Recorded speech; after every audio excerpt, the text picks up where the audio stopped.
Part 26.5 Surah Ash-Shu'ara, the Poets As-Salamu Alaikum. Welcome back to Sufi Essence with Hammad Syed. Kanzalamon. Ash-Shu'ara. The Poets.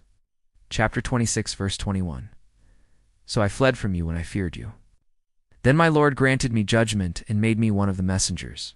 Prophet Musa, peace be upon him, continues his eloquent and powerful defense against Pharaoh's personal attack, transforming his past flight into a proof of Allah's guidance and intervention.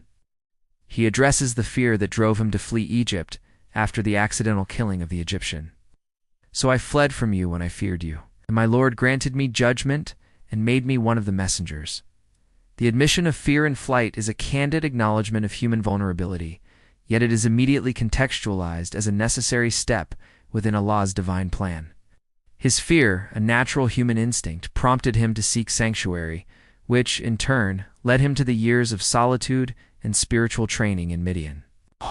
It was in this period of exile, away from the corruption and tyranny of Pharaoh's court, that Allah granted him judgment, wisdom, haqq, and elevated him to the rank of messengers. The flight was not an escape from responsibility, but a divinely ordained redirection toward a greater purpose. This is a profound spiritual teaching for the Sufi traveler. The greatest periods of spiritual preparation often occur in isolation and away from the clamor of worldly power. The wilderness became his classroom, and his fear became the instrument of his eventual anointment. He is telling Pharaoh, "The very act you used to condemn me was the means by which Allah prepared me for this confrontation." This assertion shifts the focus entirely from Prophet Musa's, peace be upon him, human frailty to Allah's absolute sovereignty and grace. It demonstrates that Allah can take an act committed in a state of misguidance, as stated in verse 20, and transform its consequence into the foundation for prophethood. The message is clear.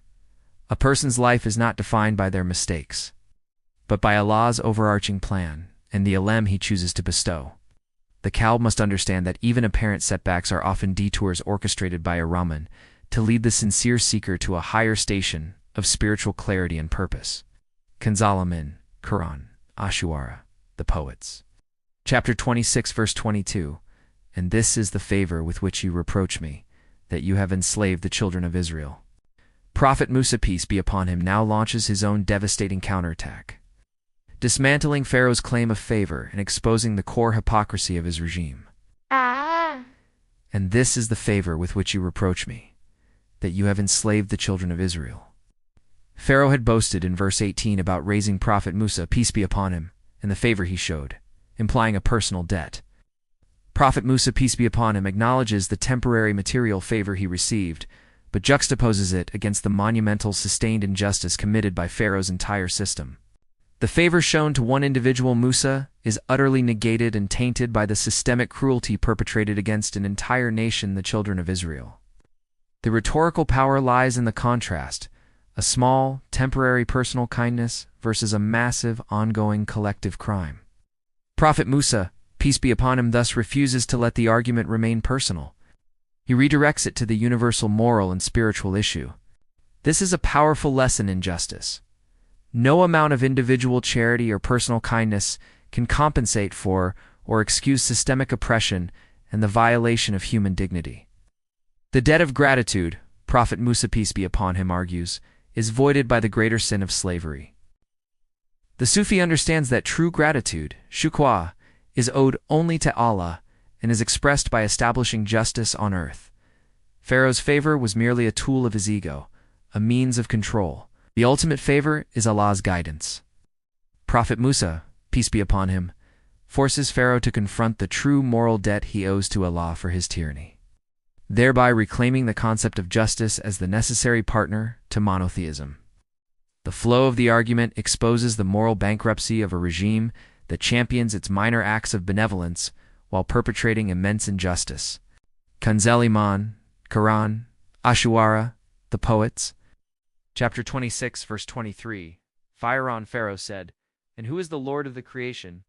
Having had his personal attacks systematically dismantled and his claimed favor exposed as hypocrisy, Pharaoh is finally forced to address the core theological claim made by the messengers, peace be upon him. Verse 16.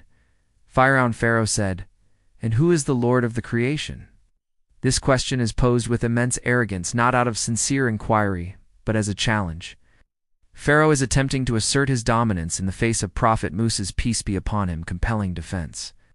The question reveals the very spiritual void at the heart of his regime, total lack of understanding of a reality greater than his own throne. He has usurped this title for himself, and now, challenged by a former fugitive, he demands the definition of the being whose authority supersedes his own. This moment is the high point of the confrontation. The political dispute has become a theological duel. Pharaoh is demanding a physical or definable entity, limited by human perception, while Prophet Musa, peace be upon him, is about to describe the infinite, the unknowable source of all being. The spiritual significance is that the tyrant who seeks to control everything cannot comprehend the existence of a reality that is beyond his control and definition. This question is a direct opportunity for Prophet Musa, peace be upon him, to shift the discussion from personal history to the universal truth of Allah's Rubiya lordship.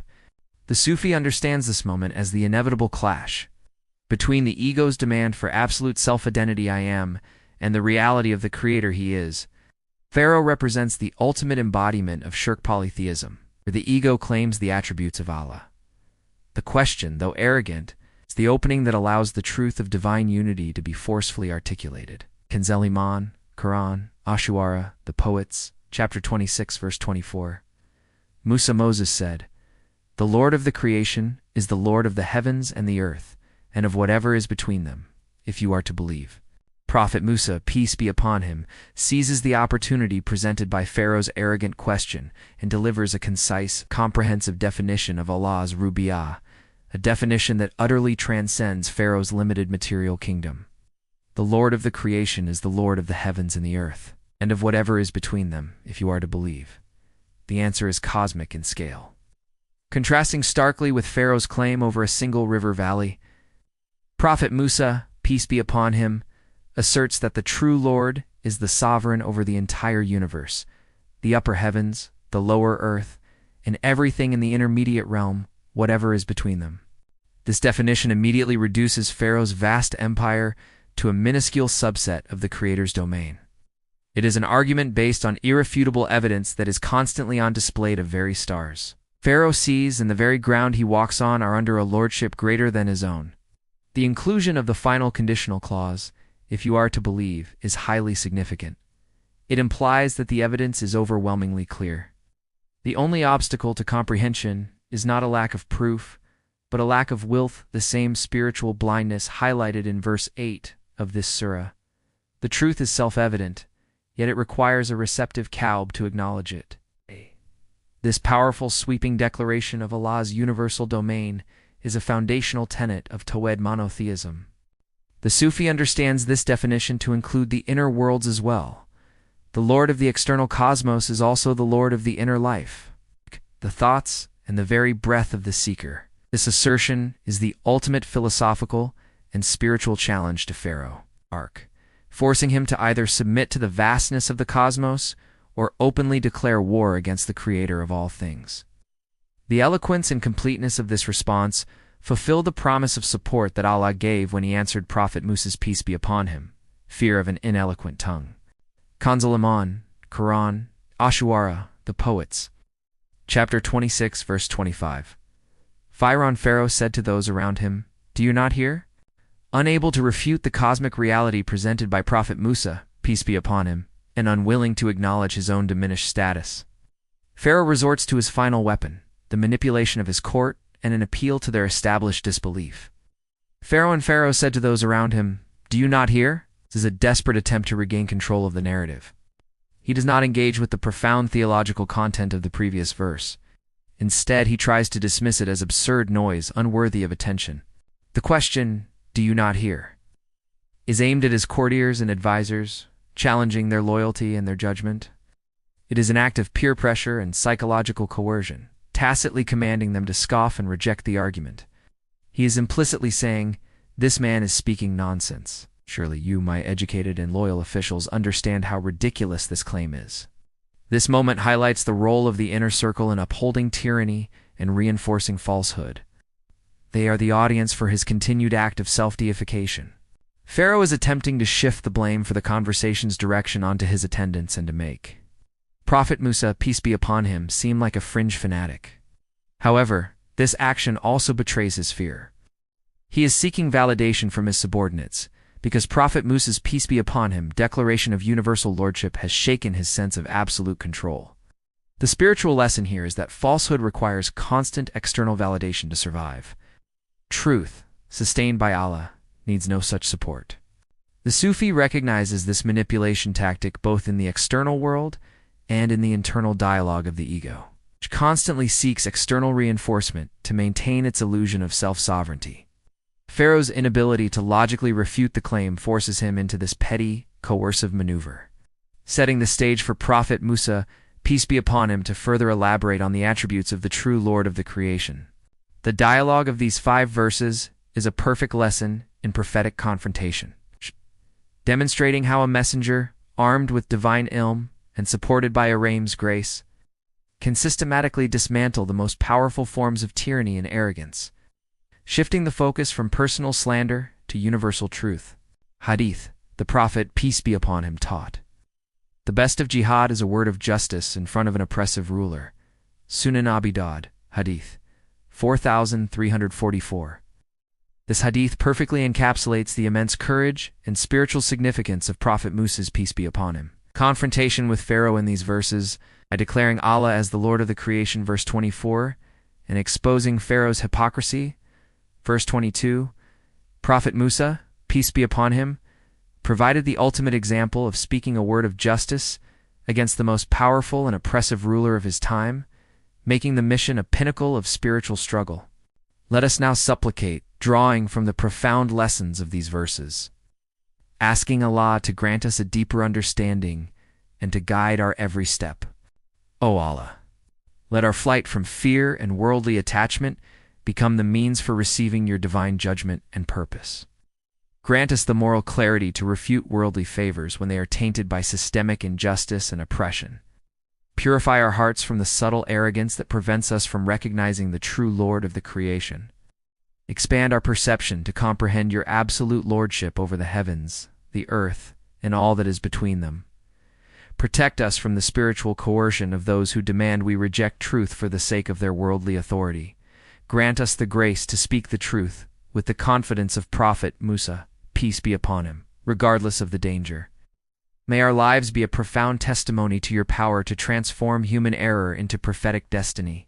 O Ar-Rahim, let our every act of defiance against injustice be sanctioned by your might, Al-Aziz, and guided by your ilahs. May Allah illuminate your heart and mind with the light of this divine ilm. May He make your channel a beacon of guidance for all who seek spiritual clarity and truth. May your efforts be a source of immense reward, and may you be granted the highest stations of paradise. May the peace and blessings of Allah always be upon you and your loved ones. May He grant you unwavering steadfastness on the path of truth, and may your work be a testament to His magnificent names, Ar-Rahman and Ar-Rahim. Amin.